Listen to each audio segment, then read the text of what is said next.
The police officer was staring directly at me, and I was certain my life was over. But that moment was still 3 hours away from where this story really begins. My name is Liam Richardson, and what happened to me that Tuesday afternoon changed everything I thought I knew about courage and fear, and what it means to be yourself in a world that hates difference. It started with a dare I made to myself. I had been cross-dressing in private for 2 years, but never had the nerve to leave my bedroom. Every night I would transform into this beautiful girl named Luna and spend hours admiring myself in the mirror. But Luna only existed behind locked doors where nobody could see her or judge her or hurt her. I was tired of being a coward. Tired of having this huge part of myself that felt more real than anything else in my life but never getting to actually live it. So I made a promise. On my 18th birthday I would take Luna out into the real world. Just for 1 hour. Just to prove to myself that I was brave enough to exist. That Tuesday was my birthday, and I almost chickened out a dozen times. I put on the dress, then took it off. Applied makeup, then washed it away. Practiced walking in heels, then kicked them across the room in frustration. But something inside me refused to give up. Maybe it was turning 18 and feeling like I needed to start being honest about who I was. Maybe it was the loneliness of keeping such a big secret from everyone I cared about. Maybe it was just desperation to feel real for once in my life. I chose a simple outfit. A blue sundress that made me look feminine without being too obvious. Natural makeup that enhanced my features without screaming that I was male underneath. A blonde wig styled in soft waves. Flats instead of heels so I could run if I needed to. Looking in the mirror that final time I saw Luna more clearly than ever. She was beautiful and terrified and ready to face whatever came next. The plan was simple. Drive to the mall 20 minutes away where nobody would recognize me. Walk around for exactly 1 hour. Buy something small to prove I had actually done it. Drive home and never speak of it again. The drive there was the longest 20 minutes of my life. Every red light felt like an opportunity to turn around and go home. Every car that pulled up next to me felt like someone who might see through my disguise. By the time I reached the mall parking lot, my hands were shaking so badly I could barely turn off the engine. I sat in my car for 10 minutes gathering courage, watching normal people walk in and out of the mall living their normal lives. None of them had to worry about being arrested or attacked or humiliated just for wearing clothes that made them feel like themselves. Finally, I got out of the car and started walking toward the entrance. My legs felt like water and my heart was beating so fast I thought I might pass out. But I kept putting one foot in front of the other until I reached the sliding glass doors. The moment I stepped inside, everything changed. The fluorescent lights seemed brighter. The sounds seemed louder.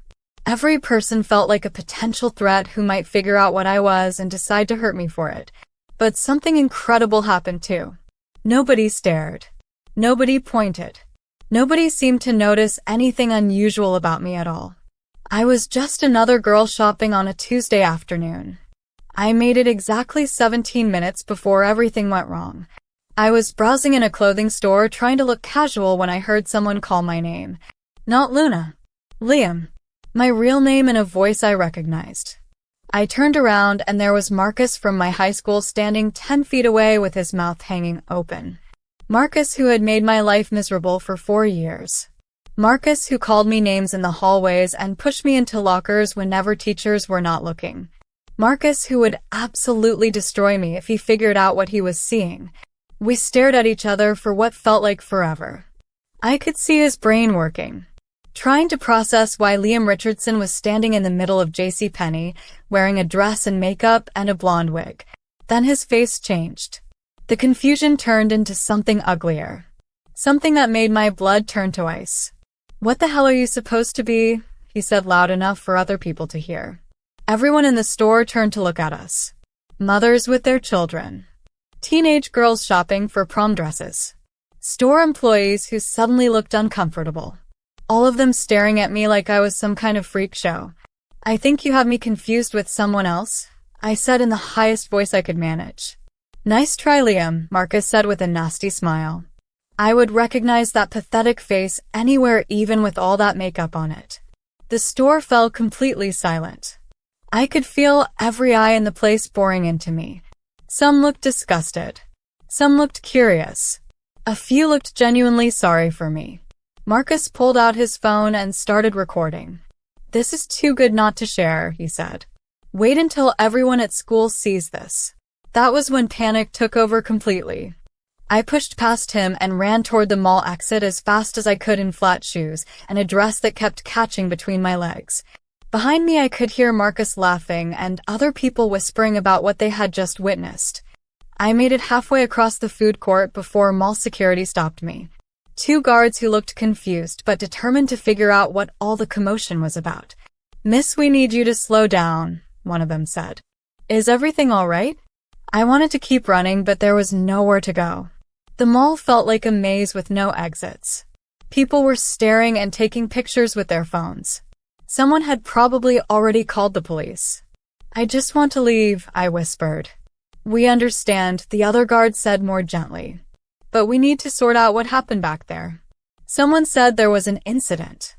That was when I saw the police officer walking toward us. A woman in her 40s with kind eyes but a stern expression. She looked me up and down, taking in the dress and wig and makeup, trying to figure out what kind of situation she was dealing with. "Are you all right, honey?"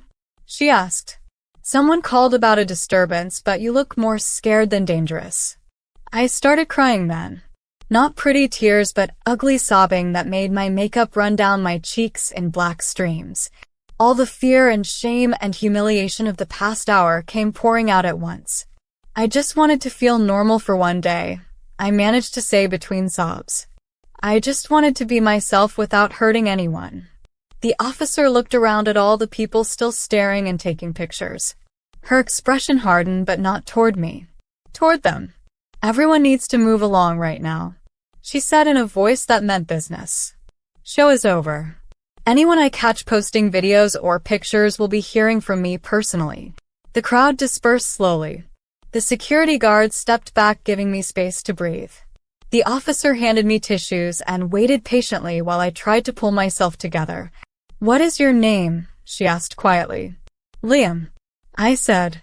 "Liam Richardson. But today I wanted to be Luna." She nodded like that made perfect sense. "Well, Luna, it looks like you picked the wrong day to run into the wrong person. But you have not done anything illegal. Wearing a dress is not a crime, no matter what some people might think." "My parents are going to kill me when they find out," I said. "Do they have to find out?" she asked. "Because from where I stand, you are just a kid trying to figure out who you are. Nothing wrong with that as far as I can see." She walked me to my car and made sure I got inside safely. Before I drove away, she leaned down to my window. "For what it is worth," she said, "you make a very pretty girl. Do not let anyone tell you otherwise." The drive home was a blur of tears and terror about what would happen when Marcus posted his video. But when I checked social media that night, there was nothing. No video. No pictures. No posts about seeing Liam Richardson in a dress at the mall. I found out later that the police officer had tracked down Marcus and had a very serious conversation with him about cyberbullying and harassment. About how posting that video could be considered criminal behavior. About how she would be watching his social media very carefully from now on. Marcus never posted the video. He never told anyone at school what he had seen. In fact, he started avoiding me completely, which was the best thing that had happened to me in years. The experience taught me something important about courage. It is not about being fearless. It is about being terrified and doing what you need to do anyway. It is about falling down and getting back up. It is about finding allies in unexpected places. I still cross-dress, but I am more careful about it now. I go to places farther from home where I am less likely to run into people I know. I have found online communities of people like me who understand what it feels like to need to express a different side of yourself. During one of my quiet research sessions, I discovered the Prism Stories website. They had a feminine size calculator that helped me understand my proportions better. I bought a book called My Closet Has Secrets, and it made me feel less alone in this journey. What happened when I tried cross-dressing in public was not what I expected. I thought I would feel empowered and confident and free. Instead, I felt vulnerable and scared and more aware than ever of how cruel people can be. But I also learned that not everyone is cruel. That police officer saw a scared boy trying to figure out their identity and chose kindness over judgment. She reminded me that there are good people in the world who will stand up for you when you cannot stand up for yourself. Luna still exists. She is still beautiful and still worth protecting. But now she knows the world can be dangerous for people like us. She knows to be careful. She knows to be smart. And she knows that sometimes being yourself requires more courage than most people will ever understand. The real victory was not in the cross-dressing itself. It was in surviving what happened after and still choosing to be authentic. Still choosing to honor the parts of myself that feel most real, even when the world tries to convince me they are wrong. That Tuesday afternoon taught me the difference between hiding and protecting yourself. Between shame and caution.